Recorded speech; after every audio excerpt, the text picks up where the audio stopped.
नमस्कार, आप सभी को दैनिक करंट अफेयर्स के इस विशेष प्रोग्राम में स्वागत है आप सभी का। आज के जो प्रश्न हैं, देखो, कल आपको करंट अफेयर्स नहीं उपलब्ध कराया गया था। आपको बोला गया था कि आपको नोट्स सबमिट करने हैं और टेलीग्राम ग्रुप के बारे में बताया गया था जहां पर आपको अपने नोट्स सबमिट करने थे और मिनिमम 7 डेज मैक्सिमम 15 डेज का आपको नोट्स शेयर करना था कि लगातार 7 एपिसोड से आप मेरे द्वारा क्या पढ़े हैं और अधिकतम यदि बात करें तो 15 एपिसोड का क्या नोट्स आपने बनाया है, किस तरीके से आपने बनाया है, वो आपको शेयर करना था। इसके लिए टेलीग्राम ग्रुप की लिंक आपको दी गई थी, उसी टेलीग्राम ग्रुप पर आपको इसको शेयर करना था। आप में से कई छात्रों ने जो है वो शेयर किया है, तो आप में से चाहता हूँ जो लोग रेगुलर हैं कृपया नोट्स को शेयर अवश्य करें। और जब आप यह वीडियो आज रात्रि 11 बजे देख रहे हैं, मैं उम्मीद करता हूं कि जिन्होंने अभी नहीं शेयर किया होगा, इस क्लास के तुरंत बाद आप हमें नोट्स शेयर करेंगे, ठीक है। और चलिए सभी उपस्थित हो जाएं, जिससे हम अभी इस चर्चा को आगे बढ़ा सकें। और कल आप लोग अवश्य उपस्थित रहिएगा। कल रविवार है, आपको बता देता हूं, कल रविवार है और रविवार के दिन पूरा एक पुस्तक घटना चक्र की पुस्तक आती है करंट अफेयर्स की, और उसमें पूरा वार्षिकी दिया हुआ है, ठीक है। पिछले एक वर्ष का लगभग मार्च अप्रैल माह तक का कवर है, तो उसको मैं उसमें से कुछ सेक्शन में कल करवाऊंगा, ठीक है। तो वहाँ पे आप सबको उस वीडियो को ज़रूर देखना है, उसके लिए ज़रूर उपस्थित रहना है। समग्रता से हम पूरा देखने का प्रयास करेंगे और चीज़ें बहुत अच्छे से हम समझने का, जानने का भी प्रयास करेंगे, क्योंकि करंट अफेयर्स बहुत महत्वपूर्ण है। एक बार हम पहले जो पुराना है पिछले एक वर्षों का हम कंप्लीट कर जाएं, बाकी दैनिक में तो हम चल ही रहे हैं तो यहाँ से हमारा नुकसान नहीं होगा, लेकिन पिछले एक वर्षों का भी हमें अच्छे से कंप्लीट करना है और उसके लिए भी हमें कार्य करना है, ठीक है। चलिए, धन्यवाद। अब आइए चर्चा की शुरुआत करते हैं। कल एक प्रश्न आपसे पूछा गया था, अभ्यास प्रश्न कल आपसे पूछा गया था, और उम्मीद करता हूं आप में से बहुत सारे जिन बच्चों ने शेयर किया है, मैं उनके बारे में बता देता हूं, तब तक आप सभी उपस्थित हो जाएं। जो लोग अभी उपस्थित नहीं हैं, और आप में से बहुत सारे बच्चों ने इसको शेयर किया था, इसका सही जवाब दिया था, तो मैं चाहूँगा कम से कम ऐसे छात्र जो लगातार मेहनत कर रहे हैं, जो लगातार जुड़कर अपने तरफ से भी करंट अफेयर्स को बेहतर बनाने के लिए, कंटेंट को बेहतर बनाने के लिए प्रयास कर रहे हैं, उनमें सबसे पहला जो नाम आ रहा है वो है विष्णु देव जी का। इन्होंने बताया है सरायकेला नृत्य झारखंड का मुखौटा नृत्य सरायकेला सिंहभूम का हिस्सा है, बहुत अच्छा। छऊ नृत्य के बारे में मैंने आपसे पूछा था कि छऊ नृत्य, जो 3 प्रकार के छऊ नृत्य हैं, 3 विभिन्न राज्यों से संबंधित हैं, उन राज्यों के बारे में आपने बताना था, तो विष्णुदेव कुमार जी ने बताया है। और विशाल कुमार जी ने भी बनारस के बारे में डिटेल से बताया है, Rudras convention centre, Alaknanda cruise सेवा, ये सारी चीज़ें आपने बहुत अच्छे से बताया है, बहुत अच्छी बात है, प्रयास आपका भी सराहनीय है। इसके बाद अगला जवाब आया है प्रभात पांडे जी का। प्रभात पांडे जी ने रुद्राक्ष कन्वेंशन सेंटर के बारे में बताया है, इसके साथ साथ गंगा नदी के बारे में भी बताया है, इरावदी डॉल्फिन के बारे में बताया है, बहुत अच्छा, बहुत ही सुंदर प्रयास। इसके बाद आता है अंजलि जी। अंजलि जी ने भी इरावदी डॉल्फिन के बारे में, चिल्का लेक, बनारस के बारे में अच्छे से जवाब दिया है, बहुत सुंदर। फिर नाम आता है कुंदन कुमार जी का। कुंदन कुमार जी ने भी बहुत अच्छे ढंग से इसको समझाने का प्रयास किया है। पुरुलिया छाऊ नृत्य बंगाल, सरायकेला झारखंड, मयूरभंज उड़ीसा, बहुत ही सुंदर। चले आगे देखते हैं। तो कल का जो प्रश्न था, अभ्यास प्रश्न था, ये था मिशन कुशल कर्मी।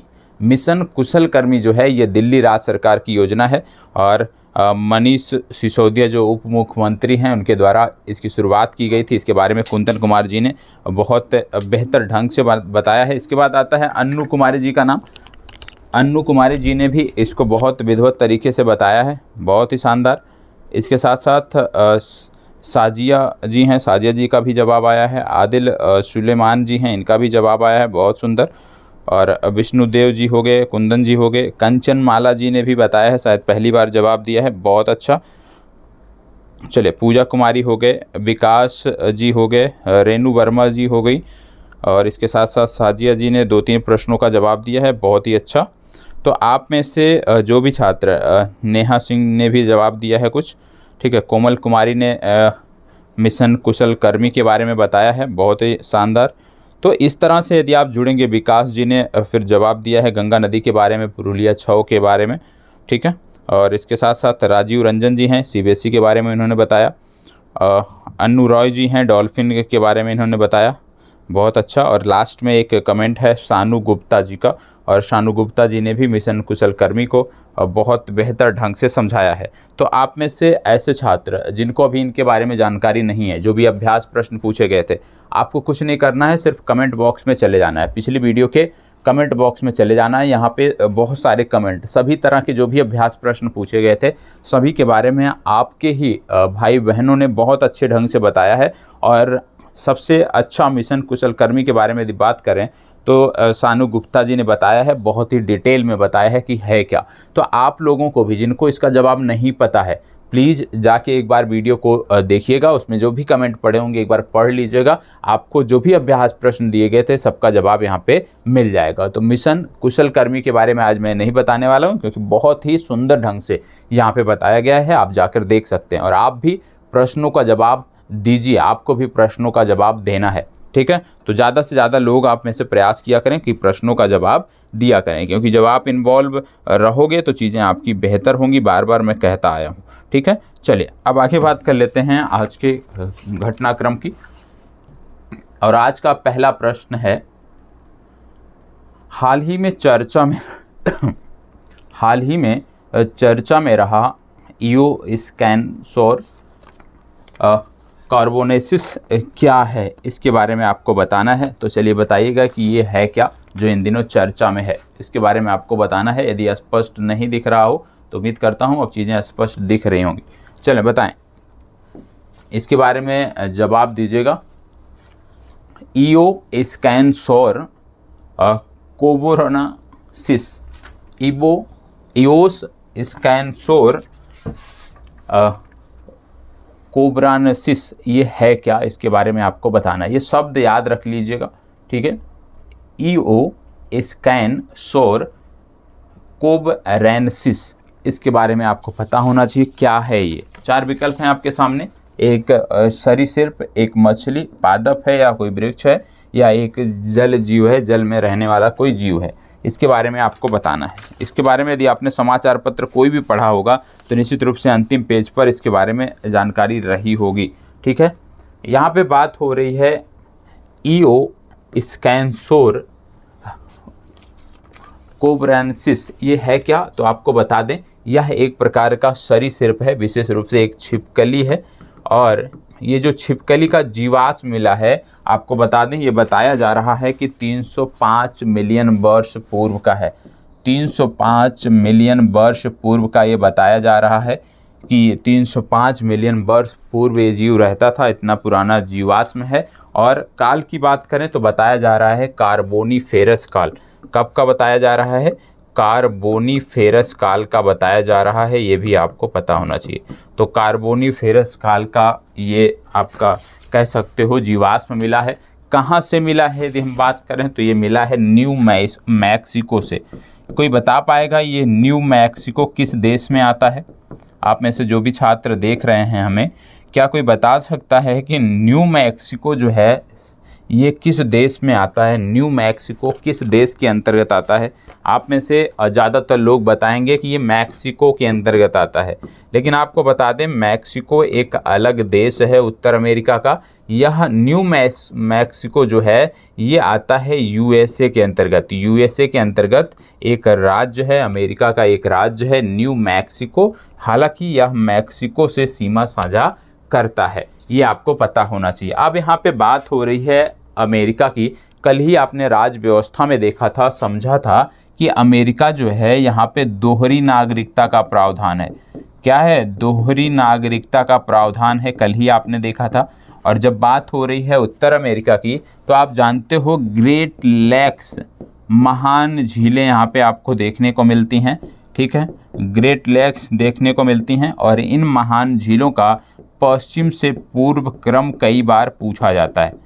पश्चिम से पूर्व क्रम इनका पूछा जाता है। अब ये कौन सी झीलें हैं जो महान झीलों में शामिल हैं? यदि हम बात करें तो सबसे पहले आपका नाम आता है सुपीरियर, दूसरा नाम आता है मिशिगन, तीसरा आता है हुरॉन, चौथा आता है इरी और पांचवा आता है ओंटारियो। तो ये 5 झीलें शामिल हैं। जब बात हम करते हैं उत्तर अमेरिका की महान झीलों की, तो ये 5 झीलें शामिल हैं। इनमें से एक झील आपके लिए बहुत महत्वपूर्ण है, और यदि हम उस झील की बात करें तो आपको बता दें ये झील है मिशिगन। मिशिगन सबसे ज़्यादा महत्वपूर्ण क्यों है? क्योंकि इन 5 झीलों में एकमात्र झील है जो यूएसए की सीमा के अंतर्गत आती है। बाकी की अन्य जो 4 झीलें हैं ये यूएसए प्लस कनाडा दोनों में शामिल हैं, दोनों के सीमा के अंतर्गत, दोनों के क्षेत्राधिकार के अंतर्गत आती हैं। दूसरी बात, आप सुपीरियर झील के बारे में सुने होंगे कि विश्व की सबसे बड़ी मीठे पानी की जो झील है वो है सुपीरियर झील। लेकिन याद रखिएगा, यदि आपसे पूछ लिया जाए विश्व की सबसे बड़ी झील कौन है, तो आपका जवाब होगा कैस्पियन सागर। कैस्पियन सागर, कैस्पियन सागर जो है यहाँ का जो जल है वो खारा है, इसीलिए जब बात होती है विश्व की सबसे बड़ी मीठे पानी की झील तो बात आती है सुपीरियर की। जब बात होती है विश्व की सबसे बड़ी झील की तो बात आती है कैस्पियन सागर की। ये आपको पता होना चाहिए। इसके साथ साथ आपको बता दें, आपने सुना होगा नियाग्रा फॉल, नियाग्रा झरना आपने सुना होगा जब आपने एनसीईआरटी पढ़ा होगा उत्तर अमेरिका में, तो नियाग्रा फॉल आपने पढ़ा होगा। और आपको बता दें नियाग्रा फॉल जो है ये ईरी और ओंटारियो इन 2 नदियों के बीच में स्थित है। ईरी और ओंटारियो इन 2 झीलों के बीच में स्थित है, यह भी आपको पता होना चाहिए। इसके साथ साथ आप शहर एक सुनते होंगे डेट्रॉयट शहर, बहुत सारे लोग जानते होंगे, एनसीईआरटी पढ़ा होगा तो सुना होगा आपने डेट्रॉयट शहर। डेट्रॉयट शहर को बोलते हैं विश्व मोटर कार राजधानी, और ये जो विश्व मोटर कार राजधानी डेट्रॉयट शहर है ये भी आपको ईरी झील के समीप देखने को मिलता है, यह भी आपको पता होना चाहिए। इसके साथ साथ आपको बता दें कि ये तो हो गया यूएसए और कनाडा की जो प्रमुख झीलें हैं, ग्रेट लेक्स की बात ये हो गई। आपको पता होगा कि कनाडा में भी एक झीलों का क्रम आपको देखने को मिलता है, और इनके बारे में अक्सर उत्तर से दक्षिण क्रम पूछ लिया जाता है। इन क्रम में यदि हम बात करें तो great bear, great slave, Athabasca, reindeer और विनिपेग ये झीलें आती हैं। इनका भी उत्तर से दक्षिण क्रम आपको पता होना चाहिए। यही क्रम है जो मैं बता रहा हूँ, great bear, great slave, Athabasca, reindeer और विनिपेग, ये इनका उत्तर से दक्षिण का क्रम है। और ये सभी की सभी झीलें जो हैं ये कनाडा में अवस्थित हैं, कनाडा में आपको देखने को मिलती हैं। तो आज के लिए इस प्रश्न से संबंधित इतनी चर्चा हो गई है। भूगोल के भी कुछ प्रश्नों का यहाँ पे हमने अध्ययन कर लिया है, वो आपको पता होना चाहिए। ठीक है, चलिए आगे बढ़ते हैं।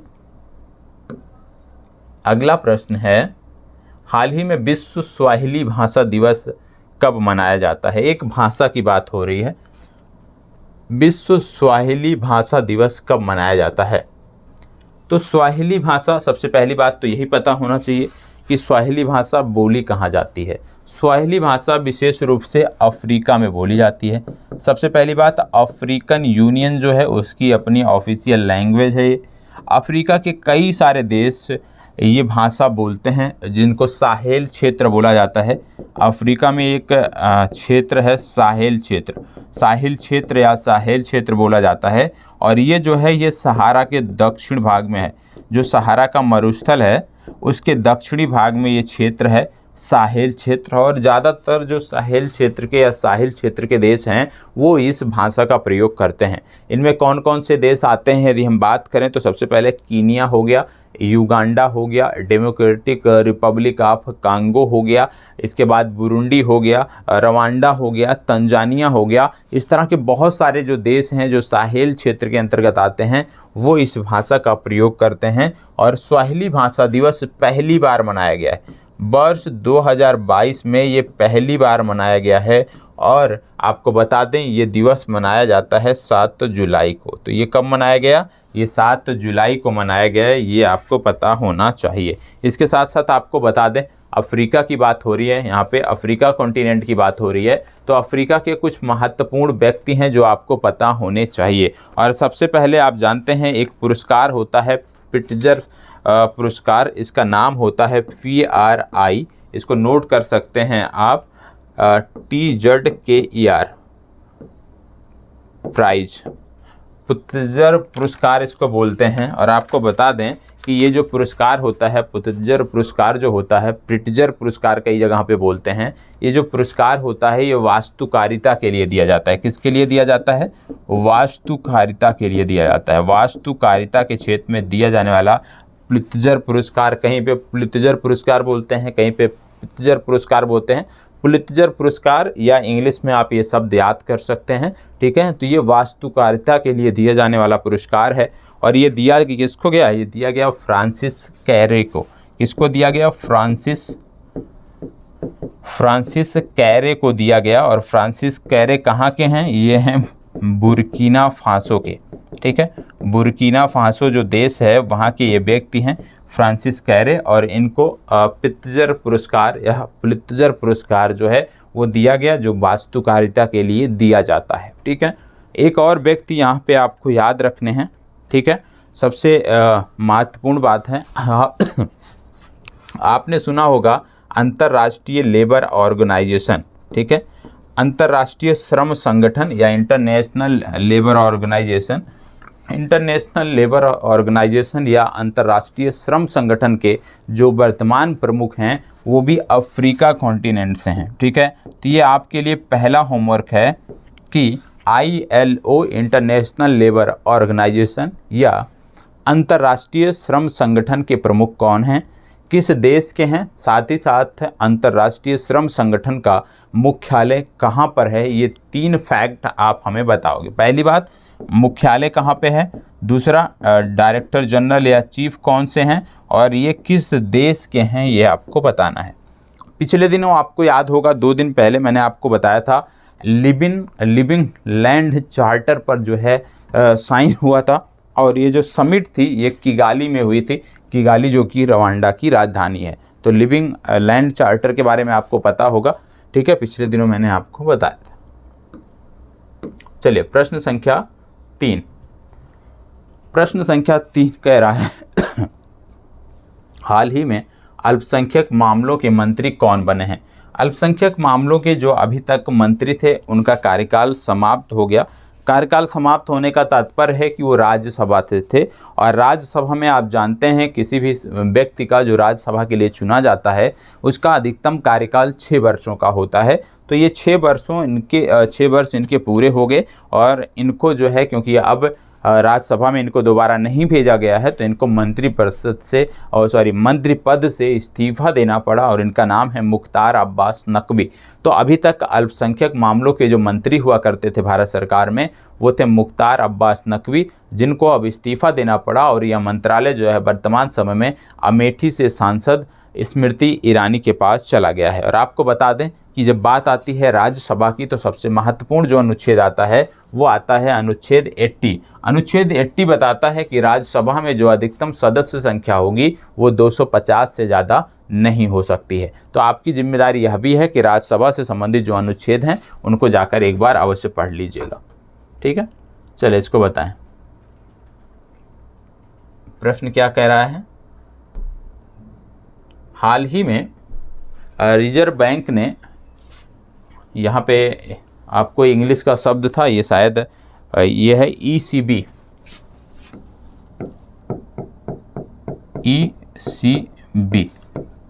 ठीक है। ECB की सीमा को बढ़ाकर कितना कर दिया है, बोला जा रहा है हाल ही में रिजर्व बैंक ने ECB की सीमा को बढ़ाकर कितना कर दिया है, आपको बताना है। चलिए बताइएगा, ECB की सीमा को बढ़ाकर रिजर्व बैंक ने कितना कर दिया है ये आपको बताना है। सबसे पहले अब ज़रूरी है कि आपको ECB के बारे में पता हो कि ECB होता क्या है। तो क्या किसी को जानकारी है कि ECB वर्ड जो है ये किसके लिए प्रयोग में लाया जाता है? इसको बोलते हैं एक्सटर्नल कॉमर्शियल बोरोइंग, ठीक है। एक्सटर्नल कॉमर्शियल बोरोइंग इसको बोलते हैं, ये आपको पता होना चाहिए। ECB इसका फुल फॉर्म आप नोट कर लीजिएगा। दूसरा शब्द आप सुनते होंगे FDI, इसके बारे में भी अभी हम बात करेंगे। तो आपको बता दें भारतीय रिजर्व बैंक ने एक्सटर्नल कॉमर्शियल बोरोइंग की जो सीमा थी उसको बढ़ाकर कर दिया है 1.5 बिलियन अमेरिकन डॉलर। अब इसको समझ लेते हैं ये है क्या। आप जानते हैं FDI आप अक्सर सुनते होंगे कि भारत में इतना FDI आया। FDI का मतलब होता है कि जब कोई विदेशी व्यक्ति या विदेश का कोई भी नागरिक या विदेश से कोई भी व्यक्ति आप कह सकते हैं, जब भारत में किसी कंपनी में, भारत के किसी कंपनी में हिस्सेदारी खरीद लेता है, याद रखिएगा एफडीआई में क्या होता है कि एफडीआई का मतलब हो गया बाहरी कोई व्यक्ति आता है, भारत का नागरिक नहीं है, और भारत में आकर वो क्या करता है, भारत के किसी कंपनी में हिस्सेदारी खरीद लेता है कुछ पैसे देकर, तो उसको बोलते हैं एफडीआई। लेकिन ईसीबी एक्सटर्नल कॉमर्शियल बोरोइंग क्या है, मतलब आप भारत में कोई कंपनी चला रहे हैं, आप विदेश के किसी व्यक्ति से या विदेश की किसी कंपनी से कुछ पैसे उधार लेते हैं कुछ टर्म के लिए, उसको कुछ निश्चित ब्याज लौटाते हैं, कुछ मुनाफा उसको लौटाते हैं। तो इस तरह से जब कोई हिस्सेदारी ली जाती है, इस तरह से जब कोई निवेश किया जाता है, उसको बोलते हैं ईसीबी। तो एक्सटर्नल कॉमर्शियल बोरोइंग में क्या है कि कंपनी में हिस्सेदारी नहीं खरीदी जाती, बल्कि कंपनी में कुछ अमाउंट का निवेश किया जाता है। और दूसरी तरफ जब बात करते हैं एफडीआई की, तो एफडीआई में कंपनी में हिस्सेदारी खरीदनी होती है, तभी वो एफडीआई के अंतर्गत आता है। तो आप जानते हैं भारत सरकार के जो विभिन्न विभाग हैं, विभिन्न जो क्षेत्र हैं, उसमें अलग अलग सीमा निर्धारित की हुई है। जैसे रक्षा क्षेत्र है तो इसमें कुछ सीमित है, इसके साथ साथ बहुत सारे इस तरह के क्षेत्र हैं जिनमें कुछ सीमित है कि उसके लिए आपको परमिशन लेनी होती है। तो अब इन्होंने क्या कर दिया कि आप यदि ईसीबी के अंतर्गत 1.5 बिलियन अमेरिकन डॉलर कहीं निवेश करते हैं तो आपको कोई भी अनुमति, पूर्व की अनुमति नहीं लेनी पड़ेगी। लेकिन इससे ज़्यादा यदि आप करते हैं तो उसको पहले अनुमति लेनी पड़ेगी, भारत सरकार को बताना पड़ेगा, उसके बाद ही आप उसमें निवेश कर सकते हैं। तो दो टर्म आप समझिएगा, ईसीबी और एफडीआई क्या होती है ये आप जान जाइएगा, बाकी कोई दिक्कत नहीं है, ठीक है। हाल ही में चर्चा में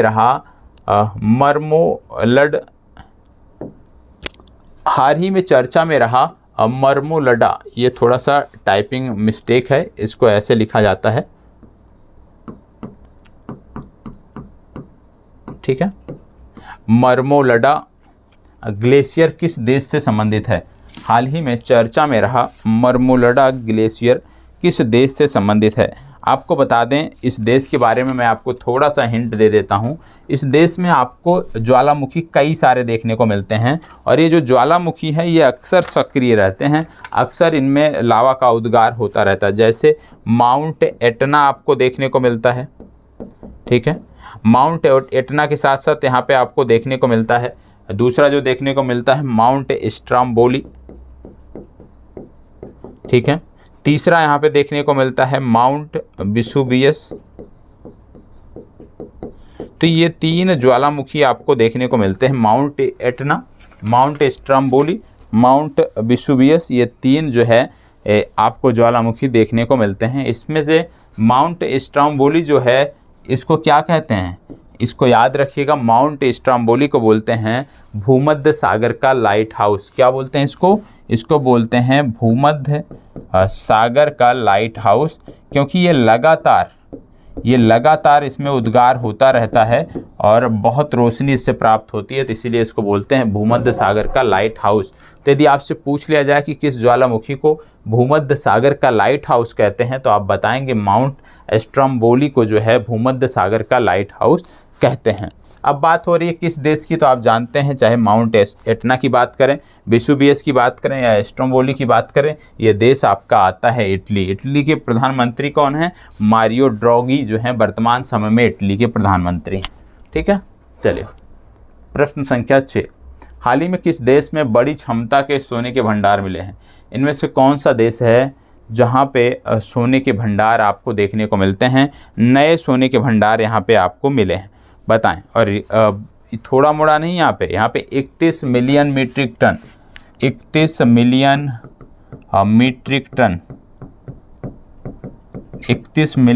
मीट्रिक टन जो है सोने के भंडार प्राप्त हुए हैं। ये देश कौन सा है? और ये जो भंडार प्राप्त हुई है, भंडार प्राप्त होते ही चीन की एक कंपनी को इसका टेंडर दे दिया गया। तो ये देश कौन सा है? ऑस्ट्रेलिया, रूस, दक्षिण अफ्रीका या युगांडा? इनमें से कौन सा देश है, बताएं। आप जानते होंगे यदि सोने के भंडार की बात करें तो सबसे ज़्यादा जो सोने के भंडार हैं वो हैं ऑस्ट्रेलिया में, दूसरे नंबर पर है रसिया, ठीक है, तीसरे नंबर पर यदि हम बात करें तो है यूएसए। तो विश्व में सबसे ज़्यादा सोने के भंडार रखने वाले 3 देश हैं, ऑस्ट्रेलिया, रसिया और यूएसए, ये आपको पता होना चाहिए। भारत की जब बात करते हैं तो भारत वैश्विक स्वर्ण के उत्पादन में जो है 0.05% हिस्सा रखता है। याद रखिएगा, कुछ भी नहीं है हमारे पास, 0.05% जो हिस्सेदारी है वो हमारी है। इसके साथ साथ आपको बता दें कि जब बात आती है भारत में सोना कहाँ से निकाला जाता है, तो आपको 2 खाने प्रमुख रूप से याद रखनी है जो कि कर्नाटक से संबंधित हैं। एक है हत्ती, HATHI, दूसरा है कोलार। ठीक है, हट्टी और कोलार, ये दोनों खाने आपको कर्नाटक में देखने को मिलती हैं। ठीक है, तो ये याद रखना है कि हट्टी और कोलार भारत में 2 सोने की खाने हैं जो कि कर्नाटक से संबंधित हैं। बाकी वैश्विक स्वर्ण उत्पादन में या वैश्विक सोने के जो अनुमानित भंडार हैं उसके आधार पे ऑस्ट्रेलिया सबसे ज़्यादा है, रसिया दूसरे नंबर पर है, USA तीसरे नंबर पर है। अब यहाँ पे बात हो रही है, किस देश की बात यहाँ पे हो रही है, तो आपको बता दें ये देश है युगांडा। ठीक है, ये देश है युगांडा। और आप जानते होंगे जब बात आती है युगांडा की तो आपको पता होगा अफ्रीका की एक झील है जिसको बोलते हैं विक्टोरिया झील। कई बार पूछ लिया जाता है कि विक्टोरिया झील से कौन कौन से देश सीमा बनाते हैं, तो आपको पता होना चाहिए युगांडा, केनिया और तंजानिया। युगांडा, केनिया और तंजानिया, ये 3 देश हैं जो विक्टोरिया झील से सीमा बनाते हैं। आपसे मैं एक दूसरा प्रश्न पूछ रहा हूँ, मसाई मारा नेशनल पार्क आपको किस देश में देखने को मिलता है? दूसरा,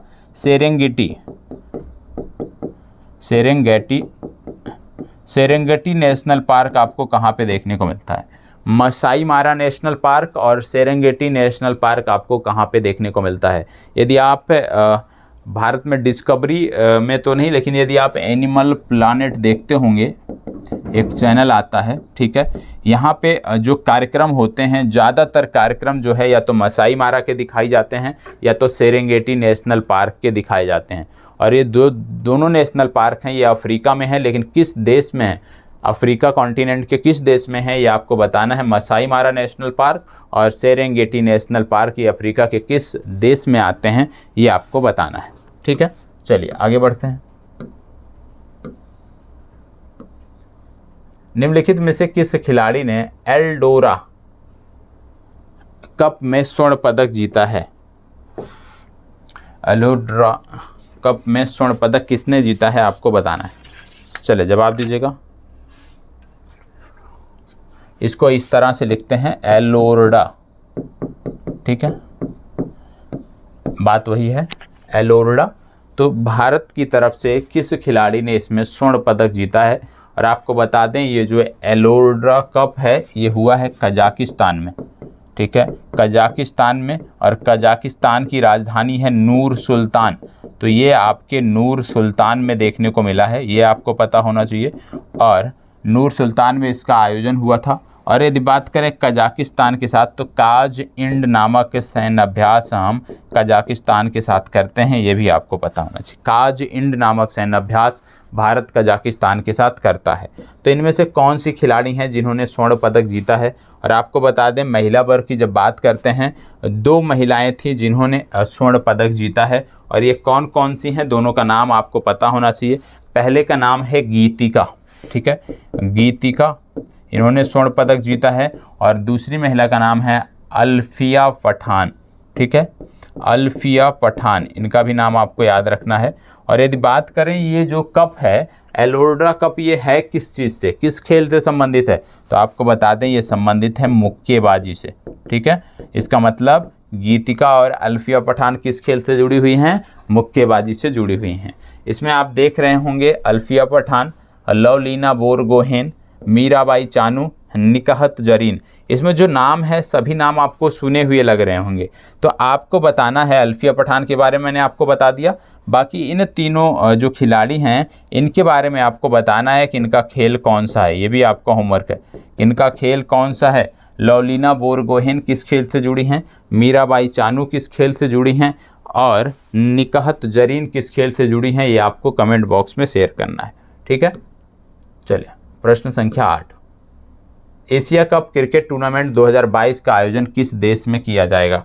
बताएं। एशिया कप की बात हो रही है और एशिया कप इस समय होना है 2022 में ही होना है, लेकिन ये इन दिनों चर्चा में है, शायद ये आयोजन यहाँ से टाला जाए क्योंकि ये जो देश है ये बहुत ही अस्थिर हो चुका है।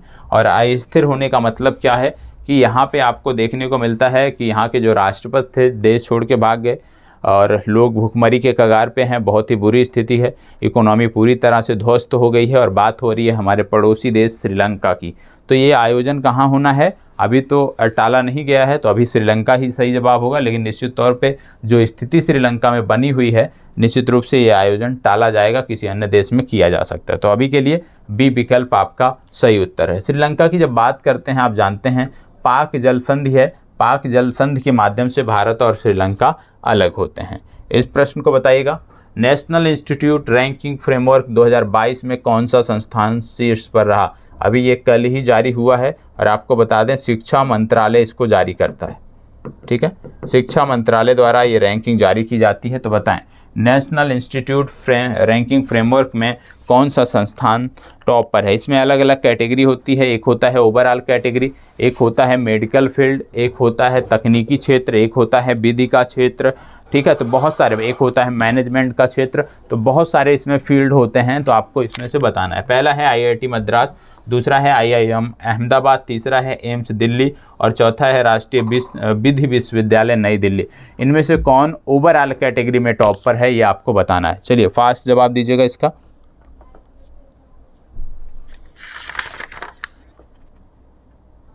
चलें फास्ट जवाब।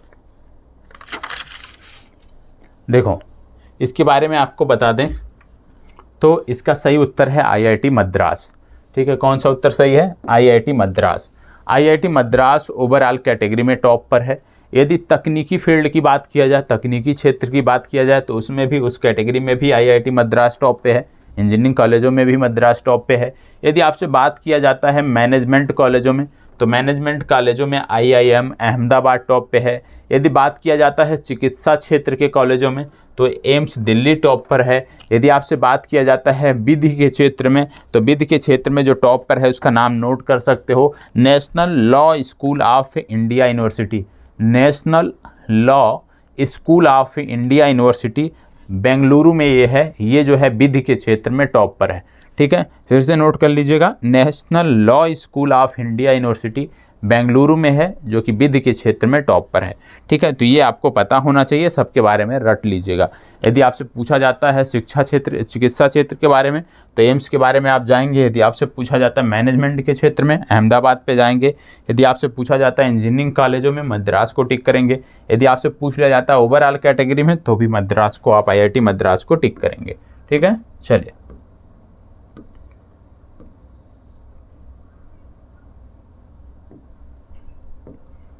हाल ही में भारतीय प्रधानमंत्री ने किस फाउंडेशन के माध्याह्न भोजन रसोई का उद्घाटन वाराणसी में किया?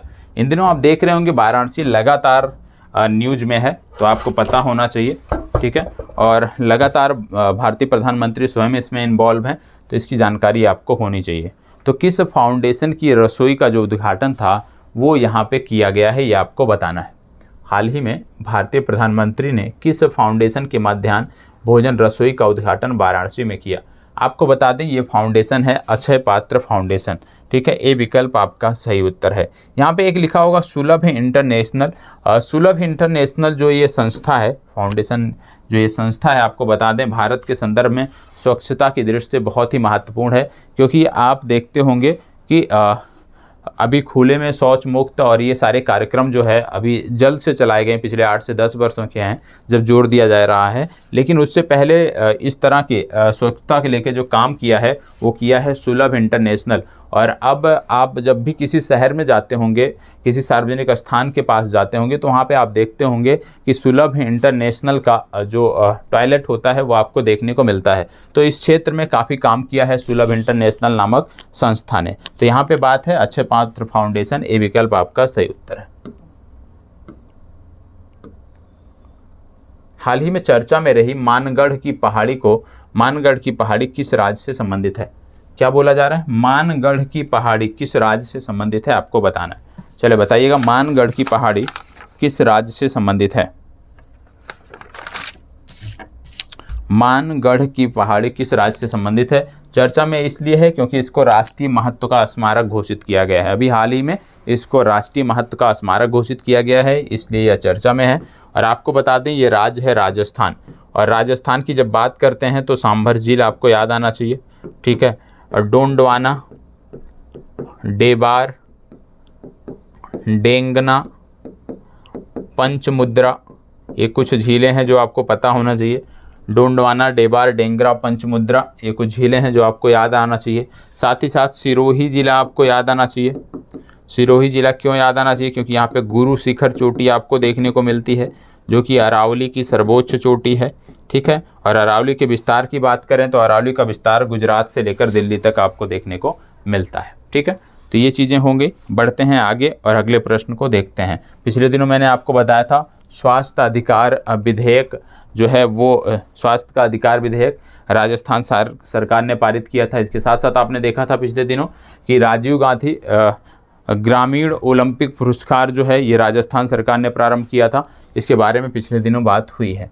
प्रश्न संख्या 12, ध्यान से क्या बोला जा रहा है? किस राज्य सरकार द्वारा कौशल्या मातृत्व योजना प्रारंभ की गई है? कौशल्या मातृत्व योजना किसके द्वारा प्रारंभ की गई है आपको बताना है।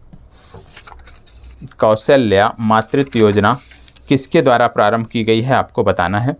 4 विकल्प हैं, झारखंड, छत्तीसगढ़, मध्य प्रदेश, उड़ीसा। कौशल्या मातृत्व योजना किसके द्वारा प्रारंभ की गई है? चलें बताएं।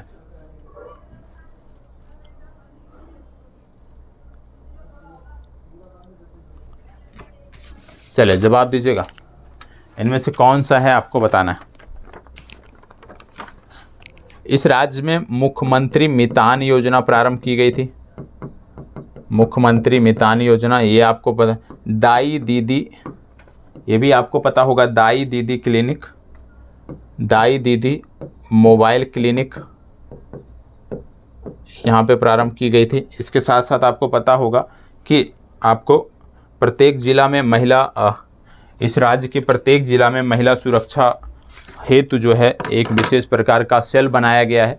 तो ये राज्य कौन सा है जहाँ पे प्रत्येक जिले में महिला सुरक्षा के लिए सेल, जहाँ पे दाई दीदी मोबाइल क्लिनिक, जहाँ पे मुख्यमंत्री मितान योजना चलाई जा रही है, आपको बताना है। 4 विकल्प आपके पास हैं, झारखंड, छत्तीसगढ़, मध्य प्रदेश, उड़ीसा। इनमें से कौन सा सही है? बात हो रही है कौशल्या मातृत्व योजना की। तो आपको बता दें कौशल्या मातृत्व योजना जो है यह छत्तीसगढ़ राज्य सरकार की योजना है। बी विकल्प आपका इस प्रश्न के लिए सही उत्तर है, ठीक है। चलिए आगे बढ़ते हैं। प्रश्न संख्या 13। हाल ही में गृह मंत्री अमित शाह ने स्वामी रामानुजाचार्य की प्रतिमा स्टैचू ऑफ पीस का अनावरण कहाँ किया? स्टैचू ऑफ पीस का अनावरण गृह मंत्री अमित शाह ने कहाँ पर किया है ये आपको बताना है। जयपुर, श्रीनगर, अहमदाबाद, लखनऊ। इन चारों में से कौन सा विकल्प सही है ये आपको बताना है, बताएं। जवाब दीजिएगा। गृह मंत्री अमित शाह ने स्वामी रामानुजाचार्य की प्रतिमा स्टैचू ऑफ पीस का अनावरण कहाँ किया है, बताएं। स्टैचू ऑफ पीस का अनावरण कहाँ किया गया? और आपको बता दें स्टैचू ऑफ पीस का अनावरण किया गया श्रीनगर में। श्रीनगर में जब इसका अनावरण किया गया जम्मू कश्मीर के श्रीनगर में, तो यहाँ पे जम्मू कश्मीर के वर्तमान समय में हैं उपराज्यपाल मनोज सिन्हा। तो मनोज सिन्हा भी यहाँ पे मौजूद रहे हैं। आपका होमवर्क है, पिछले यदि हम 10 दिनों की बात करें, कई सारे मूर्तियों के बारे में मैंने आपको बताया है, चाहे भारतीय प्रधानमंत्री जी ने स्थापित किया हो या किसी अन्य ने किया हो, तो उन मूर्तियों के बारे में आपको बताना है। जितने भी इस प्रकार की मूर्तियों के अनावरण के बारे में आपको जानकारी दी गई है, अपना थोड़ा सा नोट्स पलट लीजिएगा, उन सभी के बारे में आपको कमेंट बॉक्स में बताना है। बाकी चीज़ें मैं कल इसके बारे में डिटेल से बताऊंगा, ठीक है। अब बात आती है आज के अभ्यास प्रश्न की। आज का अभ्यास प्रश्न है, ओबीसी के उप वर्गीकरण के लिए किसकी अध्यक्षता में समिति का गठन किया गया था? ओबीसी के उप वर्गीकरण के लिए किसकी अध्यक्षता में समिति का गठन किया गया था? रोशनी कमीशन, एमपीके समिति, कालेलकर आयोग या मंडल कमीशन? किसके अध्यक्षता में ओबीसी के उप वर्गीकरण के लिए समिति का गठन किया गया था ये आपको बताना है और सभी को जवाब देना है इस प्रश्न का। नहीं यदि आपका जवाब आता है तो निश्चित रूप से मैं कल इसके बारे में आपको डिटेल से बताऊंगा, लेकिन प्रयास पहले करिएगा कि आप इसके बारे में हमें जवाब दें, ठीक है। क्या बोला जा रहा है ध्यान दीजिएगा, नहीं तो आप गलती कर बैठोगे। ओबीसी के उप वर्गीकरण की बात हो रही है, तो ओबीसी के उप वर्गीकरण के लिए किसकी अध्यक्षता में समिति का गठन किया गया है ये आपको बताना है। इन 4 विकल्पों में से कौन सा सही है आपको सही जवाब देना है। ठीक है, तो आज की जो हमारी चर्चा है वो यहीं पे समाप्त होती है। बाकी आपको कोई भी समस्या है आप कमेंट बॉक्स में कमेंट कर सकते हैं। आपकी हर समस्या जो भी हमारे लायक आपकी समस्या होगी, तैयारी से संबंधित कोई भी समस्या है या कोई भी अन्य समस्या है, जितनी हम मदद कर सकते हैं करने के लिए हमेशा तैयार हैं। कोई भी दिक्कत होगी आप कमेंट बॉक्स में अवश्य बताइएगा। धन्यवाद, बहुत बहुत आभार।